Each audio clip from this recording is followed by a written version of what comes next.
This video has been sponsored by the company. That's it. You understand, right? Last time I made this video, it was so awful that I decided to redo it. So here, I don't encourage you to watch the original video because I'll be referencing some of it anyway. Also, this one is better anyway. Even if this one is also bad, the bar is on the floor. Hey! I wanted to see how many R1 presses are required to quote-unquote beat LBP3's story mode. My main goal here is to avoid using the R1 button. R1 is used to grab, climb, and use power-ups. If for any reason I need to use R1 to progress, it counts as one R1 press. Certain actions can be ended and continued without letting go of R1. Those are allowed, but if anything stops those inputs, like a cutscene, then that counts as the end of the input. Also, this isn't using the original recording I made for the original video, and since I conveniently got the disc to LBP3 scratched and the game was delisted, I had no other choice than to record this game on a PS3. Yeah, we have 2 copies of this game for both platforms, which I originally thought sucked, but oh how gracious that was in the end. I came across so many glitches that I had never seen on the PS4 version, or ever for that matter. You'll see later. Anyway, on with the challenge. The introduction. Skip Needle Point Peaks. This is the first issue of the level, starting us off strong with one whole R1 press. I'll spare you with how long I have to hold the button, but I end the hold here. I don't see any way to get by this without letting go of R1 at some point, so let's just move on. This part was so underwhelming for me, since I really wanted to use some fancy speedrunner tech to get past it without using R1, but to no avail. Maybe it was possible with the tech that I was thinking of, or something else entirely. But someone better at this than me would have to try it. I slowly open the door, and I see a sponge. I was too late! Whatever. The next part is 2 of them. No! I know from my original video that if you jump down and land in the failsafe area, it rises pretty quickly. So when you jump at the perfect time, you can land on the sponge, removing an otherwise inevitable singular R1 press. I tried replicating this, and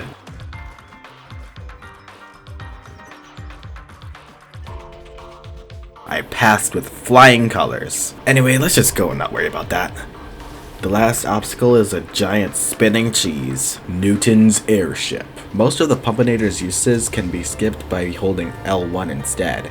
And surprisingly, this level doesn't fully require me to use R1 for any of the Pumpinator parts, so it allows me to weasel my way out of pressing R1 for the Pumpinator at all. The only reason I needed to use R1 was for this ladder. Another cool thing is that originally I thought I was required to use the suck ability. You know what? I'm just gonna keep referring to it as L1. Anyway, I could pull this out with R1 still held.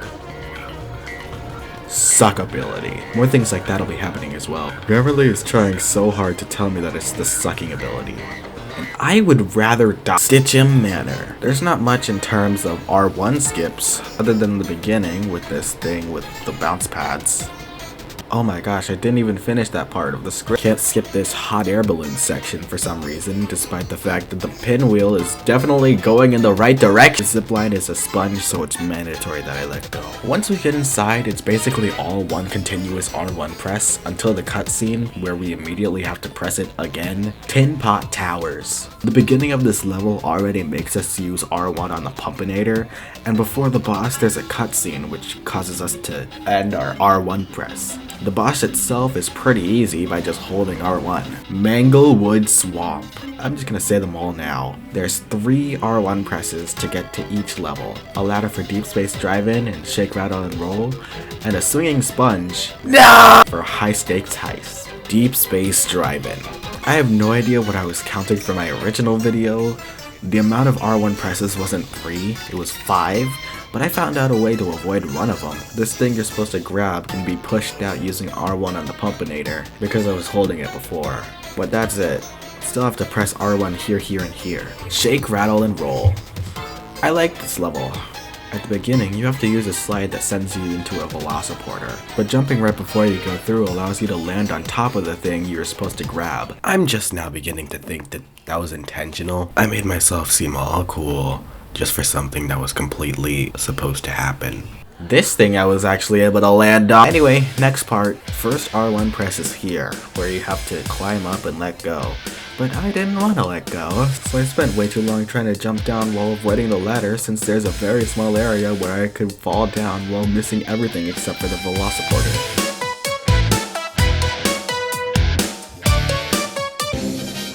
I took the banana path, and I could actually keep holding R1 pretty close to the dispenser. Only thing stopping me was this.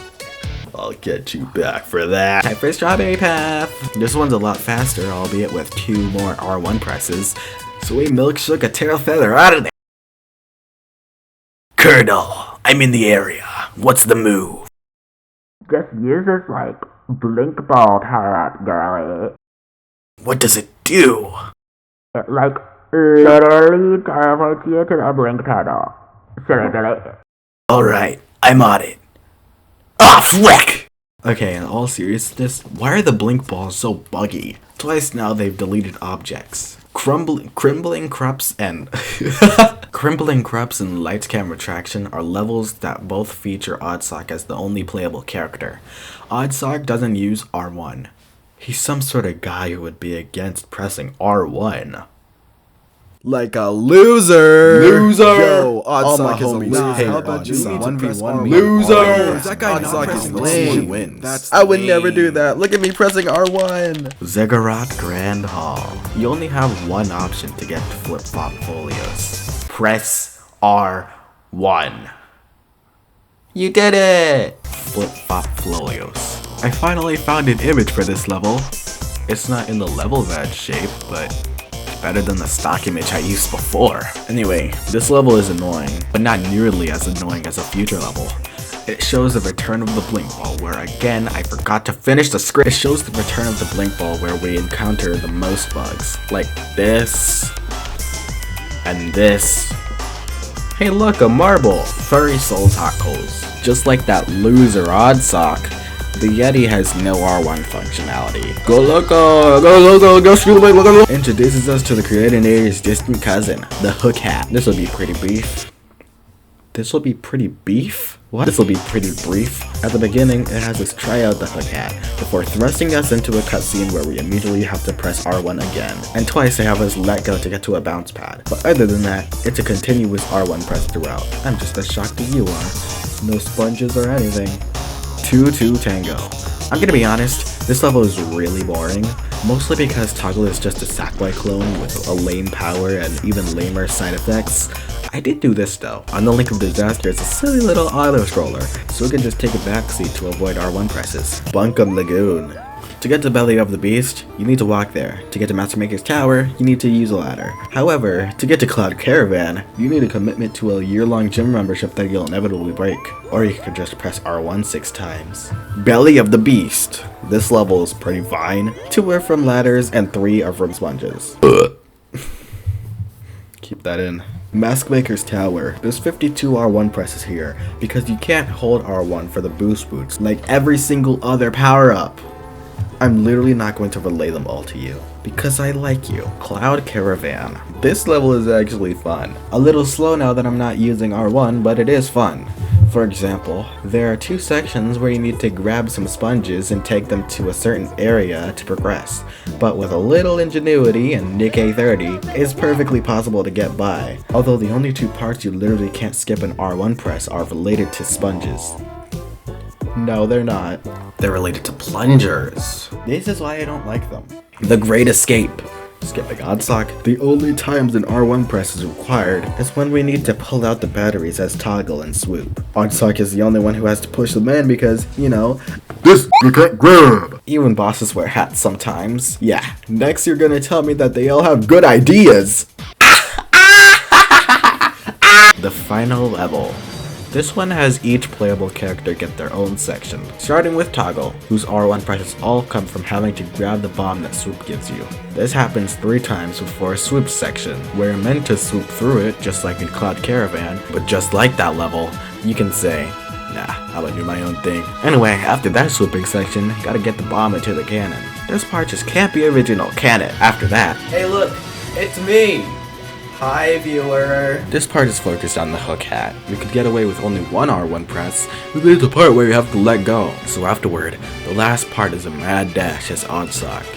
You know what that means, right? Oddsock is the only character without any R1 functionality.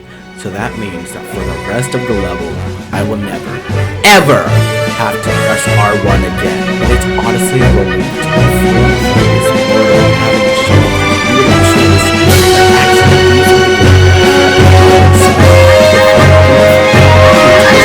oh, the level's over. Well, let's review. For the prologue, we had 9 R1 presses.